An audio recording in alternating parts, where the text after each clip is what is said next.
La primera helada aún no había alcanzado los confines más lejanos del condado de Carbono, pero el frío ya comenzaba su lento descenso desde las montañas. Para finales de octubre, los álamos se habían vuelto pálidos y quebradizos, y el aire contenía un silencio cortante que hacía que los perros se quejaran en sueños y las aspas de los molinos chirriaran como si estuvieran muriendo. Gabriel Callen ya no reparaba tanto en el frío. No porque se hubiera acostumbrado, sino porque éste ya no tenía forma de llegar hasta él. A sus 44 años vivía solo en lo que antes había sido un vagón de carga, luego una enfermería de campo durante la guerra, después un refugio fronterizo para exploradores cheyennes y, finalmente, su hogar. Si acaso un hombre como él podía usar esa palabra. El vagón permanecía torcido entre herramientas agrícolas oxidadas y un cobertizo medio derrumbado, rodeado únicamente por tierra agrietada, colinas bajas y cuervos que volaban en arcos bajos y negros sobre el cielo como si fueran letras de una lengua olvidada. Nadie se aventuraba tan al norte a menos que huyera de algo o debiera dinero a alguien más temible que la muerte. Gabriel no estaba huyendo y no debía nada a nadie. Cazaba con cautela en los valles, intercambiaba pieles y carne seca con Marta, la viuda Lakota que vivía al este del paso, y reparaba las cercas de alambre de las granjas abandonadas cercanas cada vez que el viento las derribaba. Había aprendido a no hablar a menos que fuera necesario. No bebía a menos que sus manos temblaran por el frío o por los sueños inquietantes. Aunque guardaba una pequeña pistola cargada y oculta bajo su camastro, no la había usado en 5 años, desde aquella vez en que el hombre con chaleco rojo y diente plateado vino en busca de una recompensa y se marchó con la rodilla destrozada y un rastro de sangre que se perdía en el barranco. Los habitantes del pueblo más cercano, Hartley Ridge, con una población que apenas alcanzaba a 35 personas cuando el clima era favorable, llamaban a Gabriel el Vigilante. No porque cuidara a alguien, sino porque lo veía todo. Contaban leyendas sobre él, que en una ocasión había cortado la garganta de un hombre con una espuela rota, que hablaba comanche fluidamente hasta que le cortaron parte de la lengua, que dormía con un ojo abierto y el otro enterrado en una caja bajo las tablas del suelo. A Gabriel no le importaba. Cuanto más miedo le tenían, menos intentaban involucrarlo en sus vidas insignificantes. Ya había participado antes. Había enterrado a una mujer en una ladera hace 6 años. Su nombre desgastado en la piedra por un grabado barato y el clima cruel. También había perdido a un niño, tan pequeño que cabía en la palma de su mano, envuelto en tela, ya frío. No le quedaba duelo alguno, solo días, uno tras otro. Eso fue lo que lo trajo al pueblo aquel octubre, la rutina. Tabaco, sal, pedernal y grasa para ejes. Siempre llegaba cerca de la hora de cierre, cuando la taberna estaba ruidosa y la tienda general casi vacía.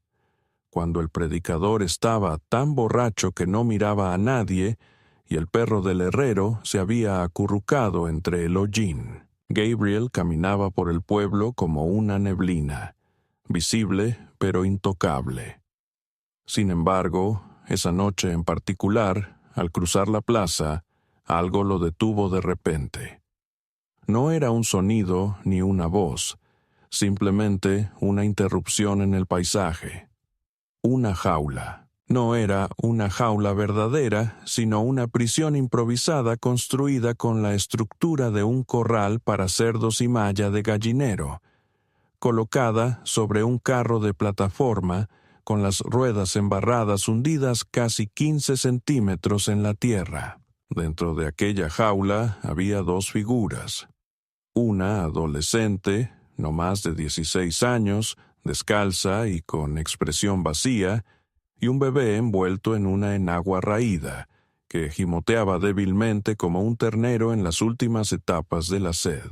La mujer que estaba junto al carro era de aquellas que en su tiempo habían sido hermosas, como un cuchillo que es afilado, peligroso y destinado a cortar. Sin embargo, ahora su cabello estaba mojado de aceite, su boca rodeada de saliva, y sus manos apretaban una botella de bourbon barato como si fuera su única salvación. Gritaba a los espectadores, que eran en su mayoría vagabundos y trabajadores de ranchos buscando entretenimiento. Los dos son míos, lo juro por el Señor que todo lo ve. La tuve en la parte trasera de un carrito de heno y a él en una zanja durante una tormenta. Mi vientre dio más de lo que mi corazón alguna vez dio. No les quiero para nada. Comen, lloran, huelen. Yo quiero whisky, no bocas. A la respuesta siguieron risas. Alguien lanzó una moneda. Otro gritó: ¿Aceptas plata o balas, Marta? El bebé empezó a llorar más fuerte, no por miedo, sino por hambre, con lamentos lentos y prolongados que hacían que la piel se erizara. La niña no dijo nada, se quedó perfectamente quieta, un brazo rodeando al niño y el otro descansando inerte sobre su rodilla. Sus ojos no mostraban desesperación ni estaban vacíos, parecían estar calculando, como si ya hubiera contado todas las formas en que aquel momento podía salir mal y solo esperara el resultado final. Gabriel no se acercó. Todavía no. Observaba desde el otro lado de la plaza, con la mano apoyada sobre el saco de clavos que llevaba en el abrigo. No conocía a la chica ni al joven, pero algo le picaba en lo más profundo del pecho, tal vez un viejo reflejo o una herida que jamás logró sanar del todo. La multitud comenzó a dispersarse. La mujer empezó a gritar de nuevo con la voz entrecortada: «Tomaré una jarra, solo una. Caray, hasta puedo mencionar el nombre del padre si eso ayuda a endulzar el trato». Nadie respondió. El espectáculo había terminado. La gente había saciado su enfermizo entretenimiento y se alejaba. La chica no se movió, mantuvo la mirada fija, sin suplicar, sin actuar, simplemente resistiendo. Y cuando Gabriel se dio vuelta para marcharse, ella hizo algo inesperado. Se inclinó hacia adelante, posó sus labios en la frente del bebé y luego lo miró directamente. No como si lo reconociera, sino como si lo hubiera elegido, como si en todo el infierno que había cruzado en su vida, este fuera su último acto consciente. Hacer que alguien la viera y entendiera que no había gritado, ni rogado, ni se había arrodillado. Esa mirada acompañó a Gabriel hasta su carreta. Lo siguió durante toda la noche mientras el fuego chisporroteaba y él limpiaba el rifle que no había usado desde 1982. También lo persiguió cuando los cuervos no aterrizaron cerca de su choza a la mañana siguiente, y lo siguió cuando abrió la puerta y encontró algo que no pudo explicar: una cesta de bebé envuelta en un saco de tabaco, descansando sobre el suelo, endurecido por la escarcha. El niño estaba dentro, con los ojos abiertos, respirando de forma superficial, moviendo los brazos con ligeros espasmos. No había ninguna nota ni rastro de la niña. Solo un pañuelo manchado de sangre atado al lado de la cesta. En el suelo junto a ella estaba su propio cuchillo, aquel que había desaparecido durante meses. Limpio, colocado con cuidado, y de alguna manera, esperando. Cuando Gabriel llevó al bebé al interior, la escarcha ya comenzaba a trepar por las ventanas como dedos de otro mundo. Envió al niño en una camisa de lana y lo acomodó cerca de la estufa, donde el calor se desprendía lentamente del hierro. El bebé, delgado, con una marca roja que se enroscaba como una pregunta por su mejilla izquierda, apenas se movía. Su respiración era tan débil que Gabriel comprobó su pulso 2 veces para asegurarse de que aún latía. Había visto morir a niños más silenciosos que conejos, especialmente cuando dejaban de esperar que alguien respondiera a sus llantos. Gabriel no tenía leche ni una mano femenina para calmarlo, ni cuna, ni palabras suaves, solo agua hervida, trozos de carne seca ablandados con saliva y silencio. Pero el niño aceptó todo. Tragó lo que le ofrecieron. Luego durmió con una quietud que a Gabriel le recordaba demasiadas mañanas de invierno en tantos campos de batalla. La muchacha, sin embargo, ya no estaba. Por un instante, Gabriel pensó que había abandonado al niño, que había dejado caer la cesta como una piedra y escapado en la oscuridad, prefiriendo el hambre abierta al peso del favor de otro desconocido. Pero entonces observó una línea de sangre sobre la barandilla del porche, fina y calculada, como si alguien hubiera limpiado una cuchilla. Salió afuera. El aire era lo suficientemente frío como para quemar los pulmones. Las huellas no eran difíciles de seguir, no con esta nieve tan seca. Se dirigían hacia el norte en dirección al antiguo barranco, donde días antes habían visto lobos. Se movió rápido, no por miedo, sino con una intención clara. Aún así, fue él quien la encontró primero. Ella estaba agazapada detrás de un cedro caído, con las manos manchadas de tierra, los ojos abiertos pero sin pánico. A su lado, boca abajo y gimiente, yacía un hombre, uno de los vagabundos de Hartley Ridge. Su hombro estaba desgarrado, la sangre se filtraba en la tierra.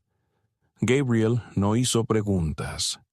La chica no ofreció respuestas. Se incorporó al verlo, despacio, con una mano aún aferrando un hacha desafilada y oxidada. Su vestido estaba rasgado en el cuello. Un lado de su labio tenía una herida abierta. Lo miraba como si ya estuviera casi fuera de este mundo, como si no esperara que nadie la siguiera, la encontrara o se preocupara por ella.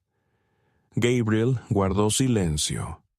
Pasó junto a ella y volteó al hombre sobre su espalda. Reconoció al instante. El nombre del hombre era Maynard, un conocido tramposo con las cartas, ladrón ocasional de ganado y aquel tipo que siempre sonreía demasiado ante mujeres que no correspondían. Gabriel comprobó su pulso. Todavía vivía. Miró a la chica. Ahora temblaba, no de miedo, sino porque la adrenalina estaba bajando. Extendió la mano despacio y le quitó el hacha. Ella la soltó. No preguntó si Maynard había intentado agredirla. No hacía falta. La respuesta estaba escrita en la tensión de sus hombros y en la firmeza de sus labios. Gabriel arrastró al hombre hacia el borde del barranco y lo dejó allí, medio enterrado en la nieve, aún respirando. No fue por compasión, sino como advertencia. Hartley Ridge lo encontraría y sabrían lo que había pasado. De regreso, junto al carruaje, el niño aún dormía, con sus dedos cerrados en pequeños puños. Gabriel colocó una manta sobre la niña y señaló hacia la olla de guiso. Ella no comenzó a comer de inmediato. Simplemente se quedó sentada, mirando la estufa, como si fuera un altar y estuviera esperando permiso para calentar su alma. Después de un rato, tomó una cuchara y comenzó a comer. Pequeños bocados, medidos con cuidado. Cuando terminó, se levantó sin que se lo indicaran. Fue por agua al barril y lavó el plato con sus propias manos. Luego volvió a sentarse y permaneció en silencio esperando. Gabriel la observaba, preguntándose quién le habría enseñado a comportarse así, como una sirvienta, invisible, útil y silenciosa. No era sumisión, sino defensa. Ella había aprendido a mostrarse inofensiva, porque las niñas que parecían así sufrían menos castigos. Él ya había presenciado ese comportamiento antes. Más tarde, mientras el viento aullaba contra las costillas de madera del carro y el fuego se transformaba en brasas rojas profundas, ella sacó un pequeño trozo de tela de su abrigo, un cuadrado arrancado de una camisa ajena, y lo desenrolló con cuidado. Dentro había 2 objetos, una cinta para el cabello y un botón de plata que sostenía con la reverencia de quien guarda reliquias. Gabriel no preguntó nada. Se sentó frente a ella, afilando una cuchilla. El silencio entre ambos no era incómodo, pero tampoco resultaba cruel. Simplemente existía. Finalmente, ella habló no con una voz temerosa o suave, sino con un tono neutro, como si leyera una lista que había repetido tantas veces que era inevitable. Dijo: «Se llama Jamie y tiene 8 meses. No duerme cuando hay mucho ruido. Toma leche de cabra si está lo suficientemente tibia y se calma rápido si uno le canta bajito». Gabriel dejó de afilar por un instante. Ella prosiguió: «No está enfermo, pero no llora fuerte, solo un poco, como si tuviera miedo de hacer ruido». Su voz se quebró por un momento, pero siguió sin detenerse. Antes, ella lo sacudía cuando lloraba y una vez lo dejó afuera una noche. Decía que si quería nacer, tenía que ganárselo. Gabriel exhaló por la nariz. Las palabras no servirían en ese momento. Simplemente asintió una vez, dejó la cuchilla sobre la mesa y se puso de pie. Sacó una manta de silla del baúl y se la entregó. Ella se sentó y la envolvió alrededor de sus hombros mientras él dijo en voz baja: «¿Tienes nombre?». Ella lo miró fijamente durante un largo rato, un tiempo suficiente para que la mayoría se incomodara. Luego susurró: «Sara». Solo eso, sin apellido ni explicación. Gabriel no insistió, solo asintió y repitió: «Sara». Parecía la primera piedra de un cimiento que ninguno de los dos había previsto construir. Al día siguiente corrió la voz en el pueblo de que Maynard había sido encontrado vivo, medio congelado y delirando. Contó una historia extraña sobre una niña, un niño, un hombre con cicatrices que tenía un cuervo posado en el hombro y nunca parpadeaba. La mayoría de la gente puso los ojos en blanco. Otros fruncieron el ceño. El alguacil hizo algunas preguntas, pero sin levantar la voz. Nadie quería problemas con aquel hombre del carro, sobre todo cuando los problemas tenían dientes. Sin embargo, los problemas llegaron de todos modos. 3 noches después, Gabriel regresó de la sierra con carne de conejo y encontró la puerta del carro abierta, el fuego casi apagado. Dentro, Marta estaba de pie con una escopeta apuntando al suelo. Sus manos temblaban. Frente a ella, un hombre estaba atado con cuerda de las riendas de Gabriel al pie de la mesa. Su rostro tenía moretones. En el suelo, a su lado, había un cuchillo. Ella dijo que ese hombre había venido buscándola. Alegó que ella le debía algo.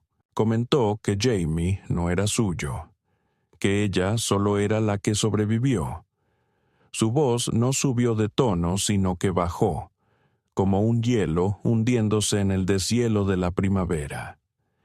Gabriel no preguntó si era cierto porque no importaba. Lo que realmente contaba era que ella no huyó, no gritó, Defendió a un niño con cuerda, acero y sus propias manos. Gabriel soltó al hombre, lo arrastró afuera y lo dejó en la tierra con la nariz rota y una advertencia. Nunca regreses al norte. Esa fue la última vez que alguien intentó llevarse a Jamie, pero no la última vez que alguien quiso apropiarse de la verdad. Más tarde, mientras el niño dormía y Marta trenzaba una tira de tela para convertirla en cuerda, Gabriel le hizo una pregunta que no había planeado. ¿Por qué él? Ella alzó la mirada, confundida. Jamie, le dijo, ¿por qué conservarlo? Podrías haberlo dejado atrás. Sus manos se detuvieron y guardó silencio por un momento. Luego, suavemente, contestó porque él no sabe cómo irse de mí. Y eso significa que yo no puedo dejarlo a él. En ese instante, Gabriel, que había enterrado una hija que nunca sostuvo en sus brazos, comprendió más de lo que las palabras podían expresar. Aquella noche comenzó a construir la cuna. No fue con pino ni con madera comprada en tiendas. Usó las tablas de cedro que había guardado de la casa que se incendió hace años, esa de la que nunca hablaba. Cada clavo que clavaba en esa cuna representaba una especie de ajuste de cuentas. Cada muesca era una promesa silenciosa. Cuando terminó, colocó a Jamie dentro y vio cómo las manos del niño se aferraban al borde como raíces que buscan tierra. Sara sonrió por primera vez.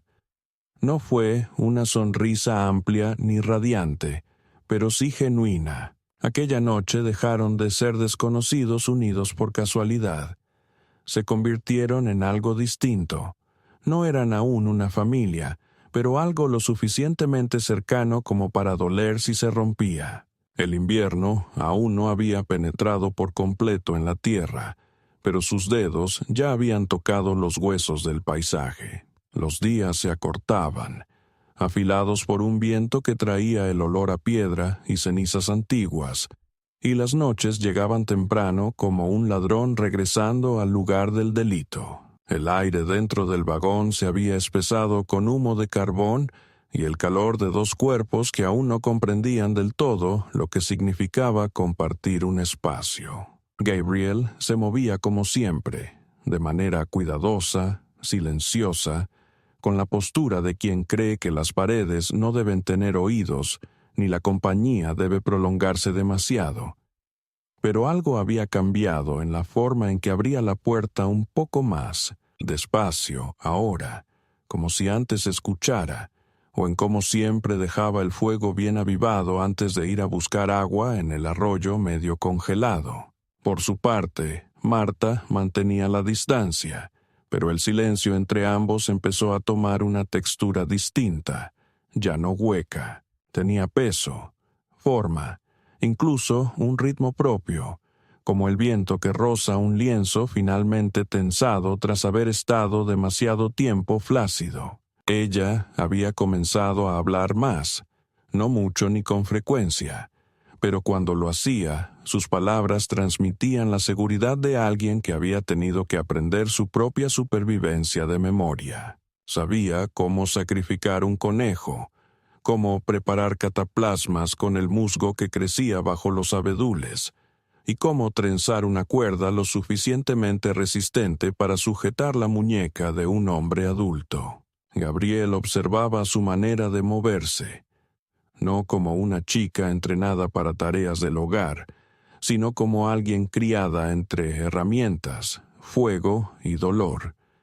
Sabía desaparecer dentro de una habitación y, sin embargo, sentir cada movimiento en ella. Mantenía al niño cerca, siempre atado a su cuerpo o acomodado en un taco que había hecho con una vieja manta de silla. Pero había momentos en que lo colocaba en la cuna que Gabriel había construido y lo miraba durante largo tiempo como si intentara grabarlo en su memoria por si debía marcharse otra vez. Luego llegó la nieve. No la suave que susurra promesas, sino aquella densa y cruel que hacía desaparecer las cercas y convertía los caminos en venas blancas de muerte. Gabriel había salido temprano para revisar las trampas y tardó más de lo habitual. Cuando volvió, empapado hasta la cintura y cojeando ligeramente tras resbalar en una roca, encontró a Marta sobre el techo del carro con un martillo en la mano, parchando una gotera con alquitrán y tiras de cuero. El bebé estaba dentro, dormido y el fuego seguro. Ella estaba sola allí arriba, con el cabello pegado a la frente, el rostro pálido por el frío y la mandíbula firme como una roca. No le preguntó cómo había subido. No le preguntó cómo había descubierto la fuga. Solo le pasó otro clavo y sostuvo la escalera firme mientras ella trabajaba. Aquella noche algo se rompió en el silencio. Ella estaba junto a la estufa, desenvolviendo carne seca con manos que temblaban de frío cuando dijo: «Una vez le rompí la pierna a un hombre, no a Maynard, a otro. Quiso tenerme para él. Pensó que si pagaba suficiente por mí, no lucharía. Lo hice». Gabriel no respondió. Solo sirvió agua caliente en 2 tazas de estaño. Marta no lo miró. Siguió hablando con una voz rasposa como grava arrastrada sobre madera. «Creen que si eres pequeño, siempre serás pequeño. Pero hasta los conejos muerden cuando les quitan el madriguera». Gabriel le entregó una taza. Sus dedos se rozaron. Ella no se apartó. Él tampoco. Entonces llegó la noche que casi destruye todo. Gabriel había traído hierbas de la loma, las mismas que recordaba que su esposa utilizaba hace mucho tiempo antes de que sus pulmones fallaran. Sara apenas dormía. Se sentaba junto a la cuna y le daba pequeñas cucharadas de agua hervida con corteza de pino y sal. La tos de Jamie comenzó seca, luego tartamudeante y húmeda, sacudiendo sus costillas diminutas y convirtiendo su sueño en gemidos. Sara no hacía preguntas, solo machacaba las hierbas para convertirlas en cataplasmas. Las frotaba en el pecho del niño y le cantaba con una voz tan baja que apenas salía un suspiro. Durante una de esas noches en las que la nieve se acumulaba contra la puerta como un veredicto, ella tocó la manga de Gabriel cuando él le pasaba la tetera. No fue un agarre, solo la punta de sus dedos posada en su antebrazo, como el eco de un pensamiento no expresado. Él la miró y por primera vez ella no apartó la vista. Sus ojos rojos por el cansancio albergaban algo inmenso y extraño. Gratitud con un dejo de advertencia, dolor envuelto en desafío. Ella dijo simplemente: «Está mejorando, me diste tiempo». Gabriel no respondió, no pudo. En cambio, dejó la tetera, se sentó a su lado en el suelo y por un buen rato escucharon juntos la respiración del bebé, como si fuera un sonido que valiera la pena proteger. A la mañana siguiente, el viento se había calmado y la nieve se había endurecido formando capas costrosas. Gabriel salió a limpiar el camino con la pala y a revisar el cobertizo. Regresó y no encontró a Sara dentro del vagón, sino agachada en la nieve detrás de él, con el rifle sobre sus piernas. Cuando se acercó, ella señaló hacia los árboles. «Jinetes», dijo. Eran 2 o tal vez 3, demasiado lejos para distinguir bien, pero no lo suficiente para ignorarlos. Gabriel no se alteró. Le quitó el rifle de las manos, revisó la recámara y lo dejó a un lado. «Adentro», ordenó. «Tú y el niño». Ella dudó. «¿Puedo disparar?» «Lo sé», respondió él. «Pero si algo sale mal, no serás tú a quien recuerden». Los jinetes no se acercaron. Se quedaron en el borde de los árboles durante media hora y luego desaparecieron por donde vinieron. Gabriel los observó hasta que desaparecieron y pasó lo que quedaba del día revisando trampas con una mano en su revólver. Esa noche, mientras Sarah cosía un desgarro en la manta de Jamie, dijo: «No solo nos vigilaban, estaban evaluando, decidiendo si valemos la pena». Gabriel asintió. «Que sigan preguntándose». Pero ahora estaba claro que no estaban tan ocultos como esperaban. Esto significaba que tendrían que tomar decisiones. El carro era demasiado pequeño, demasiado frágil para resistir un asedio. La cabaña donde Gabriel había vivido antes se había quemado, pero sus cimientos de piedra seguían en el valle. Gabriel sugirió reconstruirla, no para quedarse de forma permanente, sino para tener refugio. Marta estuvo de acuerdo, y, durante los días siguientes, comenzaron a transportar piedras y madera a través de la nieve, moldeando una forma en medio de la naturaleza que, con suerte, podría convertirse en un hogar. El trabajo era duro, frío, intenso y constante, pero Marta nunca se quejaba. Cargaba el doble de su peso en piedras, cortaba madera hasta que sus manos se llenaban de ampollas y cada noche acostaba a Jaime sobre una manta doblada junto al hogar aún sin terminar. Una noche, mientras quitaba la nieve de su abrigo y se sentaba junto al fuego, dijo: «Antes pensaba que sobrevivir era quedarse quieto, mantenerse en silencio, hacerse pequeño. Ahora creo que quizás significa construir algo que no puedan quitarte». Gabriel la miró entonces, no como un protector ni como un hombre buscando redención, sino como alguien que ve la tormenta en el horizonte y decide caminar hacia ella de todas formas. Aquella noche, después de que el bebé se hubiera quedado dormido y el fuego se hubiese consumido hasta quedarse en brasas, casi en silencio, Gabriel tomó un trozo de tiza y dibujó una línea en la viga de madera sobre la puerta. Cuando Marta preguntó qué era, respondió: «Este es el primer día de algo que nos pertenece a nosotros, no solo lo que quedó atrás». En ese instante, ella se levantó y hizo algo que ninguno de los dos había anticipado.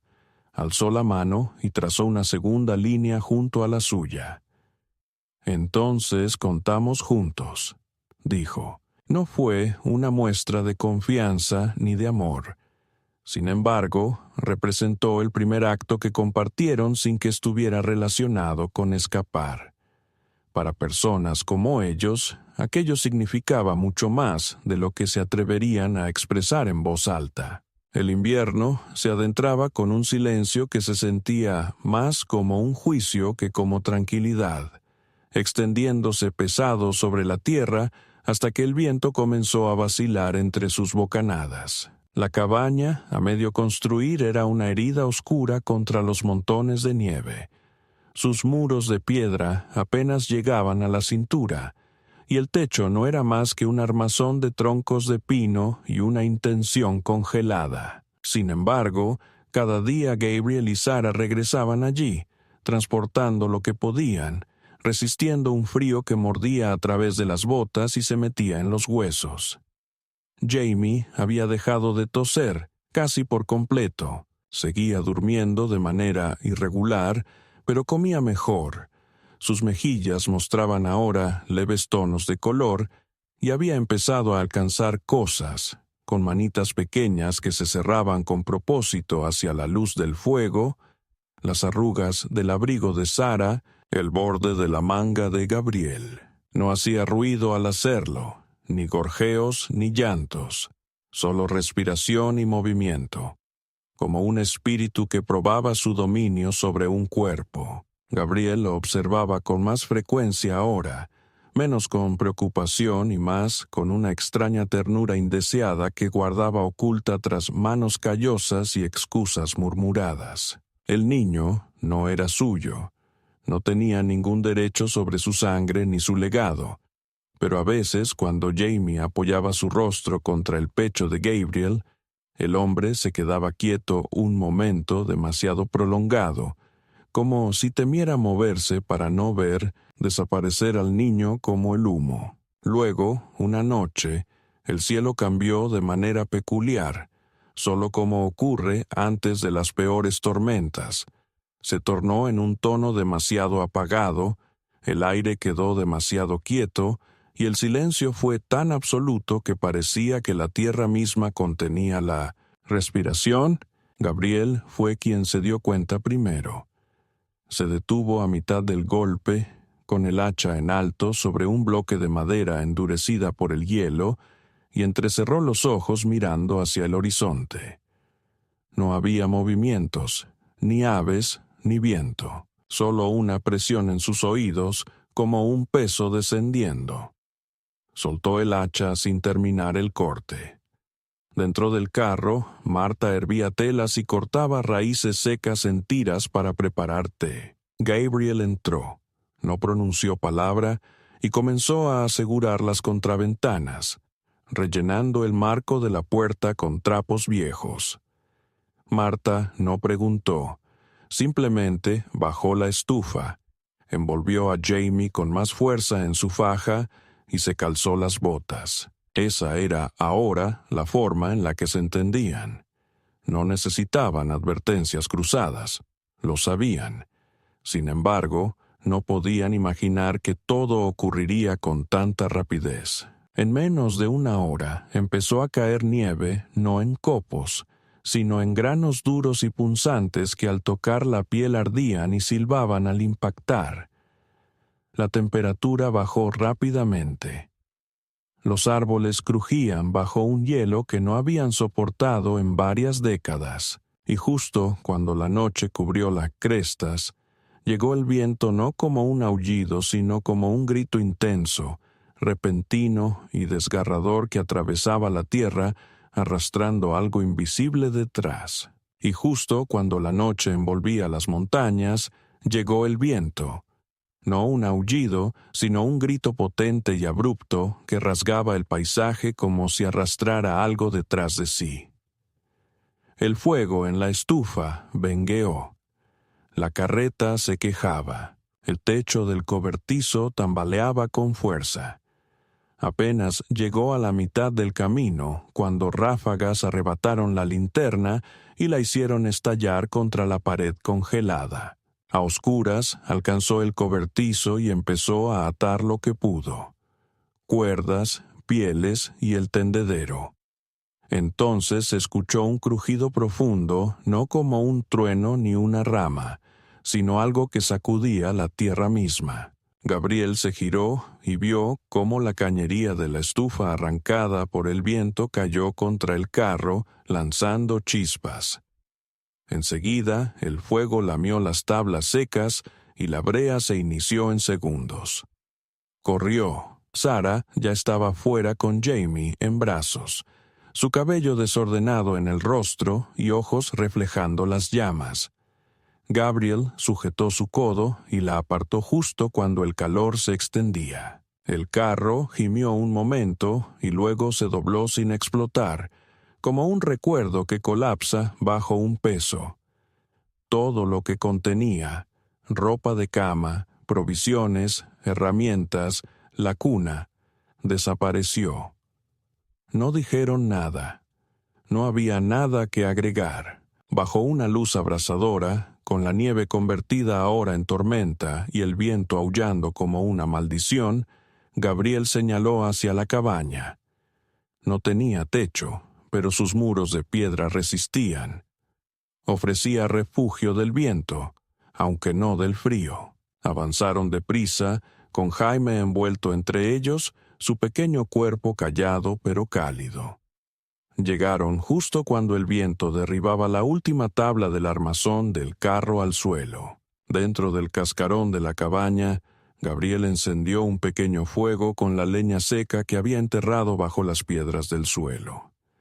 El humo se mantuvo bajo, pero ardía con fuerza. Marta se acurrucó en un rincón, con Jaime aferrado a su pecho, y por primera vez desde la noche en que se conocieron, ella parecía asustada, no enojada ni distante, solo vulnerable y humana. Gabriel se sentó a su lado, se quitó el abrigo y los cubrió a ambos. Permanecieron en silencio por un tiempo, mientras el viento intentaba infiltrarse entre las piedras y la nieve siseaba contra lo que quedaba del marco superior. Entonces ella habló con voz apenas audible. Siempre pensé que cuando quemara aquello me sentiría libre. Él giró la cabeza. ¿El carro? Ella negó con la cabeza. El pasado. Gabriel cerró los ojos. Sus manos aún olían a humo. Sus huesos dolían con ese viejo malestar que arrastraba desde la guerra. Una señal de haber sobrevivido, pero dejando partes de uno mismo perdidas en la nieve. Extendió la mano, dudó y posó la palma sobre la espalda de Jaime. El niño se movió ligeramente. Marta no se apartó. Dijo: «Le puse el nombre de un fantasma». Gabriel no preguntó cuál. Ella no lo dijo. En el exterior, el viento murió justo antes del amanecer. Adentro, el fuego resistía, débil pero firme. Y en ese lugar, entre la destrucción y el amanecer, algo cambió nuevamente. No de forma ruidosa ni con anuncios, más bien silenciosamente, como las raíces que se mueven bajo el suelo helado, con paciencia, firmeza e inevitablemente. Habían perdido todo lo que poseían, pero no se habían perdido el uno al otro. Todavía no. Los días después del incendio se desdibujaron en un ritmo que parecía menos una sanación y más una sobrevivencia bajo nuevas condiciones. La cabaña, a medio construir, se volvió su único refugio, sin techo pero protegida del viento, con pieles colgadas de las vigas y lonas extendidas para impedir la entrada de la nieve. Gabriel reforzaba las paredes, clavando clavos en la madera congelada con los dedos entumecidos por el frío, mientras Marta derretía nieve para conseguir agua y enseñaba a Jamie a beber de una taza de lata que ella misma había adaptado con un asa. Sus provisiones se habían agotado. Sin harina ni sal, apenas lo que Gabriel podía cazar y lo que Marta lograba preparar con corteza y raíces. El hambre no era algo nuevo para ninguno de los dos, pero ahora se sentía más cruel, menos tolerante. Ese tipo de hambre que vuelve el sueño ligero y hace que la paciencia se agote. Aún así, hubo instantes de tranquila ternura. Jamie comenzó a gatear, lento y torpe sobre las pieles. Sus manos buscaban el calor del fuego o el borde de la bota de Gabriel. En una ocasión, Gabriel lo encontró masticando una vaina de bala usada y no lo reprendió. Simplemente la cambió por un trozo de cecina y murmuró: «Es mejor aprender temprano cómo sabe el peligro». Marta rió entonces, una risa inesperada, baja y áspera por la falta de uso. En ese momento, Gabriel se dio cuenta de que no escuchaba una risa verdadera desde hacía más de un año. No desde la noche en que el río se congeló por completo y se llevó bajo el hielo a sus últimos mulas. Pero el mundo fuera de su frágil refugio no los había olvidado, y se había vuelto inquieto. Todo comenzó con murmullos en Hartley Ridge, débiles al principio, esos que se aferran a los rincones de las tabernas y viajan en las caravanas de provisiones. Maynard, medio curado y el doble de enfadado, volvía a contar historias sobre la chica que portaba una daga y el bebé del que decía que no era suyo, sobre el hombre de mirada muerta y silencio oscuro como un cuervo que lo dejó sangrar en la nieve. La gente escuchaba, luego se burlaba y después volvía a escuchar. Porque las historias, cuando se repiten, siembran sospechas, y la sospecha siempre necesita un chivo expiatorio.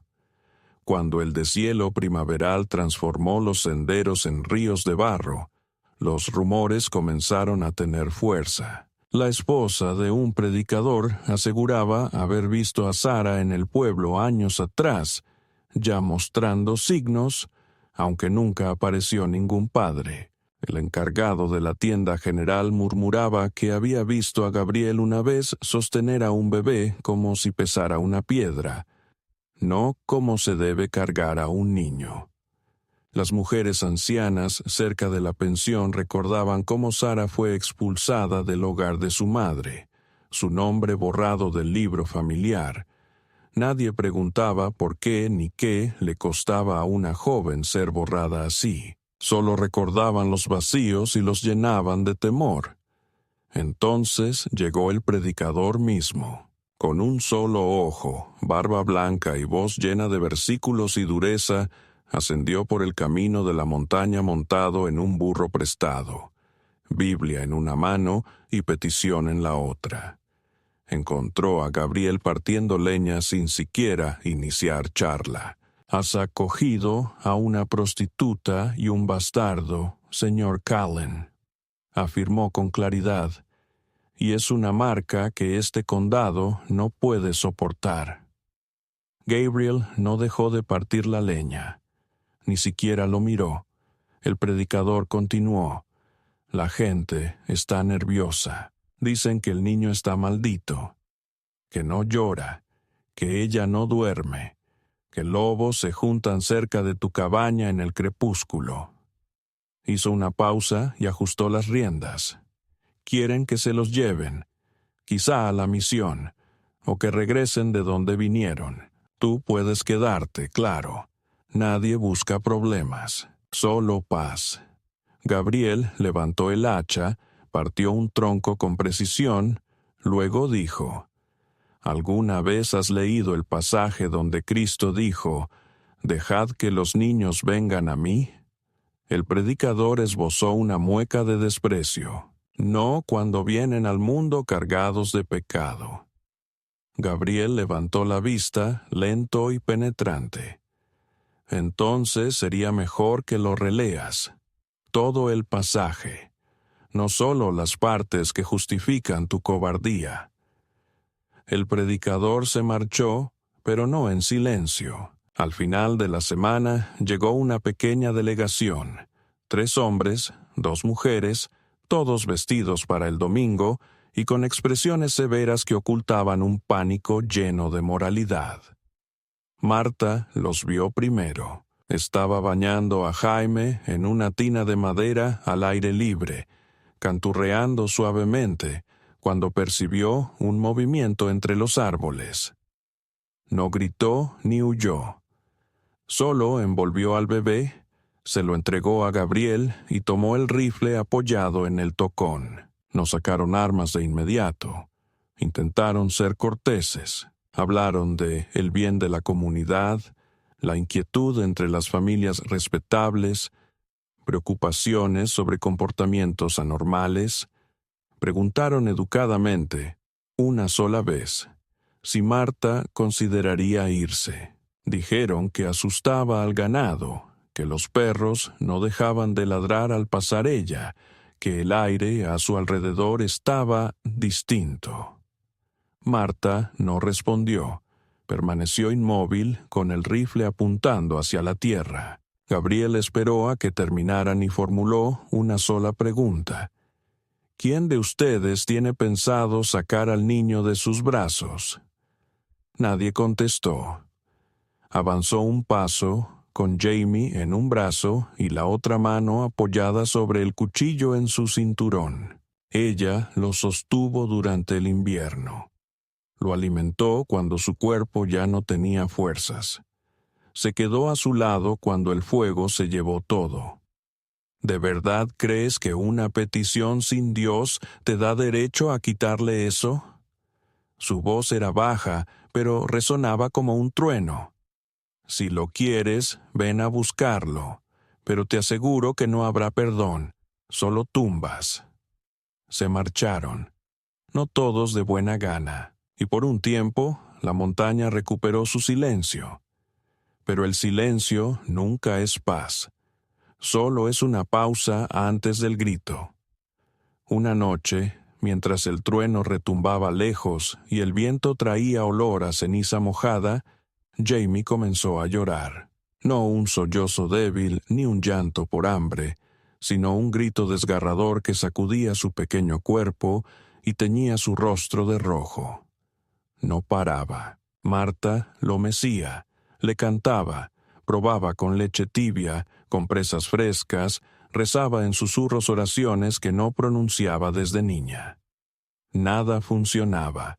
Gabriel avivaba el fuego, revisaba si tenía fiebre, heridas o huesos rotos. Jamie lloraba, lloraba y lloraba, hasta que de repente se detuvo, demasiado abruptamente.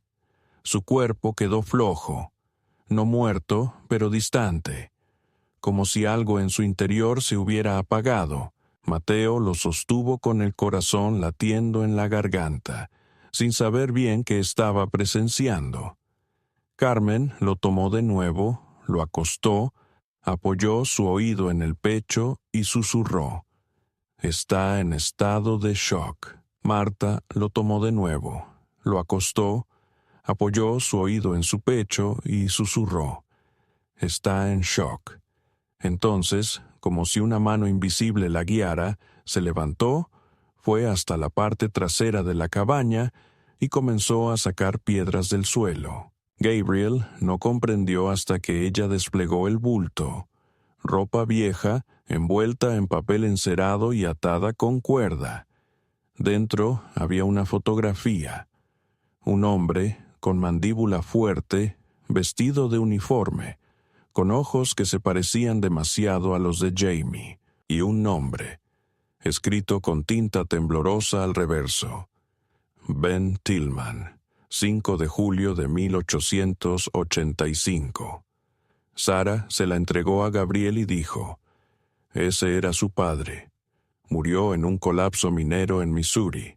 Enterraron su nombre, decían que no servía. Mi familia afirmaba que inventaba todo. Dijeron que había seducido a un fantasma». Se arrodilló junto a Jamie.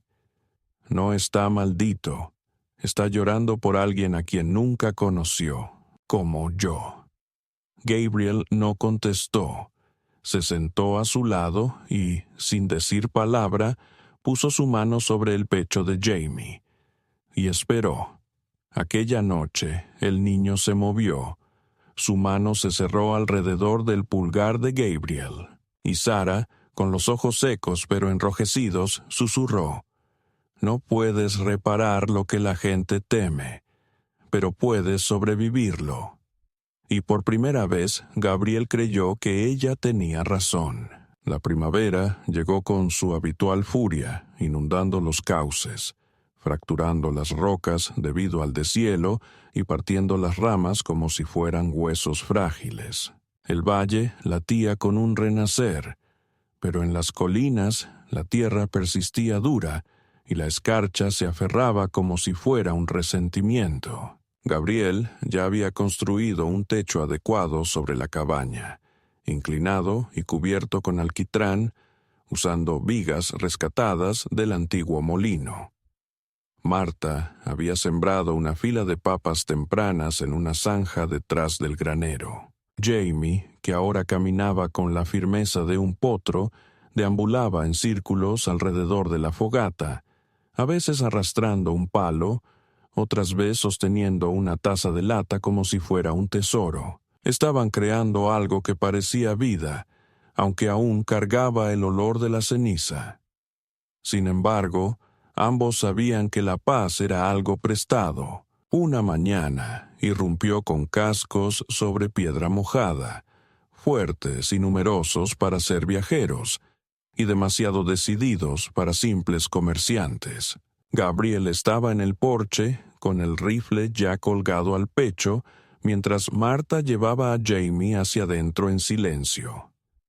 4 hombres llegaron al claro, vestidos con abrigos color arena, espuelas que tintineaban y armas colgando de sus caderas. No llevaban placas, pero tenían el peso de la autoridad, quizás autoimpuesta, pero igual de pesada.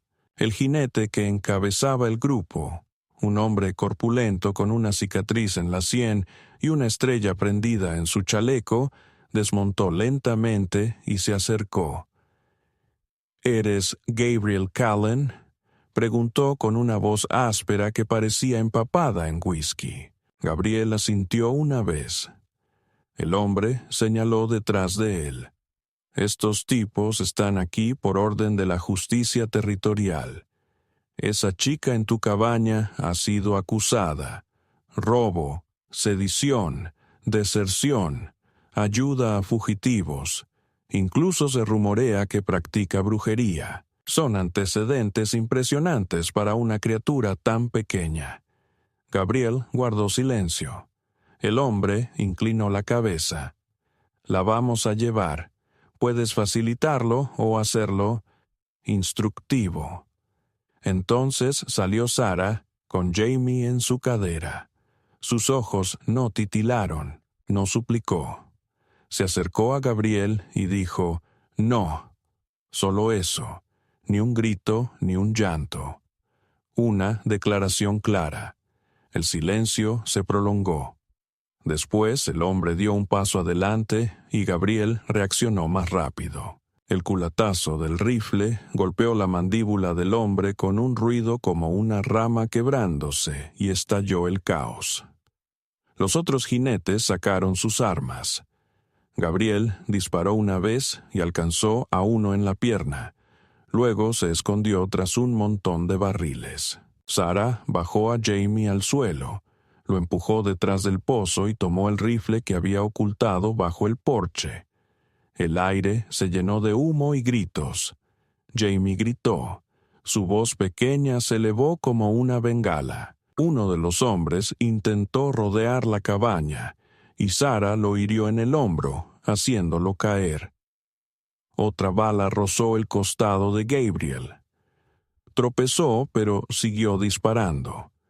Entonces comenzó el incendio. Una linterna, derribada en medio del caos, quedó atrapada en el borde del granero. Las llamas estallaron como si hubieran estado esperando ese momento. Los caballos relinchaban con terror y el claro se llenó de humo. Sara corrió hacia el pozo. Tomó a Jaime, se dio la vuelta y vio a Gabriel de rodillas, con sangre brotando de su muslo, mientras el jinete principal estaba de pie frente a él con un revólver apuntando directamente a sus ojos. No pensó, no apuntó, solo gritó y apretó el gatillo.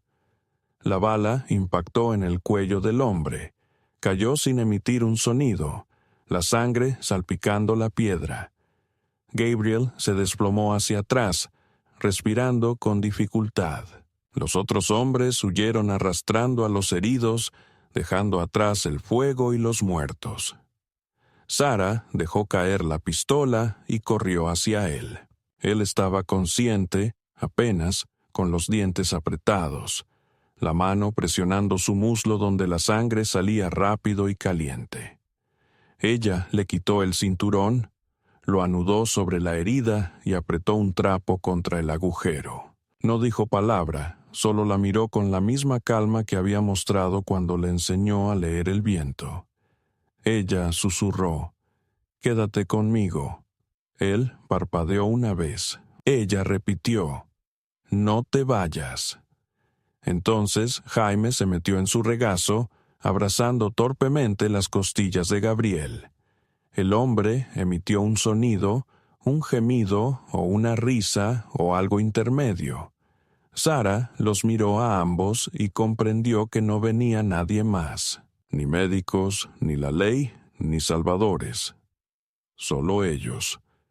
Así que lo arrastró al interior, encendió la chimenea, hirvió agua y hizo lo que tenía que hacer. Ella cosió la herida usando un hilo hecho con su propio cabello, arrancado de un peine, y sostuvo la mano de Gabriel cuando sus estremecimientos se volvieron intensos. Gabriel no dijo nada, no emitió ningún sonido de dolor. Pero una vez, cuando la fiebre alcanzó su máximo, susurró una palabra, solo una: «Quédate». Ella permaneció a su lado. Durante 3 días no cerró los ojos para dormir. Alimentaba a Jamie con una mano, mientras con la otra refrescaba la frente de Gabriel. En el 4.º día, la fiebre por fin cedió. Y eso, para ellos, fue todo. Cuando volvió a caer la nieve, esta vez más suave y sin agresividad, la cabaña seguía en pie.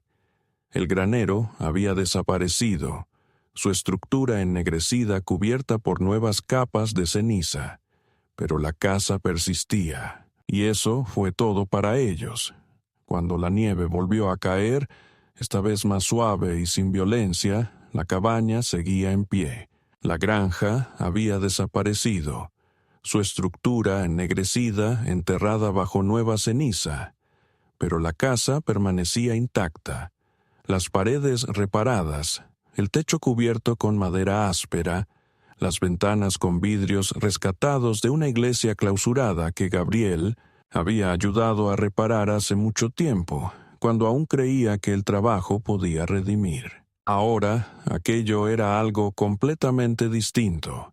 No una fortaleza, no un santuario, solo un lugar que ofrecía calor durante la noche y un silencio que no juzgaba. Gabriel caminaba más despacio ahora. Su pierna le recordaba constantemente, más rígida cuando soplaba el frío viento. Aún así, seguía moviéndose. Cuidaba el fuego con la atención que antes reservaba solo para las armas. Tallaba una nueva cuna con pino que él mismo secaba, más lisa que la primera, moldeada sin prisa pero con paciencia.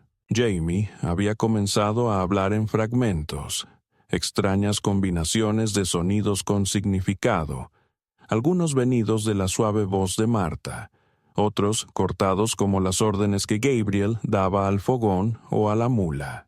El niño corría en círculos disparejos, se caía a menudo, pero siempre reía al levantarse. Su fortaleza era en sí misma una forma de rebeldía. Sara también había cambiado.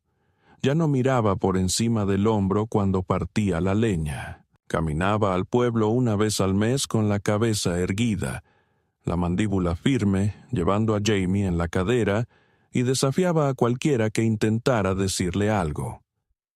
Pero nadie lo hacía. Ya no, el predicador había desaparecido. Algunos decían que había huido del condado por completo. Los demás se habían quedado en silencio. No hubo arrestos ni juicio. Demasiada sangre había empapado aquella montaña para que la justicia tuviera validez allí. En lugar de eso, los rumores se apagaron, el miedo cambió de dirección, y lo que quedó después, como el humo tras un incendio, fue un respeto extraño. No cariño, no confianza, sino algo más denso. La clase de peso que una comunidad da a lo que no entiende pero sabe que no debe desafiar. Ese invierno, Gabriel empezó a enseñar a Sara a leer bien, no solo nombres y señales, sino oraciones completas, párrafos extensos, viejos registros y libros de cuentos con esquinas dobladas que de alguna manera habían resistido el clima y la guerra. Al principio leía despacio, con los labios apenas moviéndose, el dedo recorriendo cada palabra como un sendero en un territorio desconocido. Pero era rápida, y pronto ya no pedía ayuda. En cambio, por las noches le leía en voz baja y constante a Jamie, dando forma a historias de páginas escritas para vidas muy diferentes a la suya, y que, sin embargo, de algún modo, seguían siendo verdaderas. Una noche, mientras la nieve caía silenciosa contra las ventanas y el fuego crepitaba abajo en la chimenea, Sara leía de un libro infantil sobre un barco que cruzaba un río y un hombre que entregaba su abrigo a un niño. Al terminar, miró hacia un lado y vio a Gabriel dormido, no desplomado ni encorvado, sino descansando con los brazos cruzados y una bota aún medio atada, como si hubiera pensado levantarse en un instante, pero se le olvidó. Jaime estaba acurrucado a sus pies. No despertó a ninguno de los dos. Simplemente dejó el libro y los observó respirar. No era una vida llena de felicidad, pero sí una de decisiones propias, y eso para ellos significaba todo. Tiempo después, en la primavera temprana, Gabriel colocó una piedra al borde del campo sin nombre ni fecha, solo con un grabado. Un cuervo volando con las alas extendidas, tallado profundamente en el granito. Cuando Sara preguntó el motivo, él respondió, «Porque no todo debe decirse para ser recordado». Ella comprendió. Pasaron años, pero la montaña nunca los olvidó. Los viajeros contaban de un hombre que cojeaba y una muchacha que disparaba mejor que la mayoría de los hombres. De un niño que antes no lloraba, pero ahora cantaba a las cabras y bautizaba al viento. Algunos decían que la cabaña fue una fortaleza. Otros creían que era una prisión. Sin embargo, quienes se quedaban lo suficiente y veían el jardín que sembraba Sara y el porche que reparaba Gabriel cada primavera, narraban una historia distinta. Decían que aquello era un principio, y eso bastaba.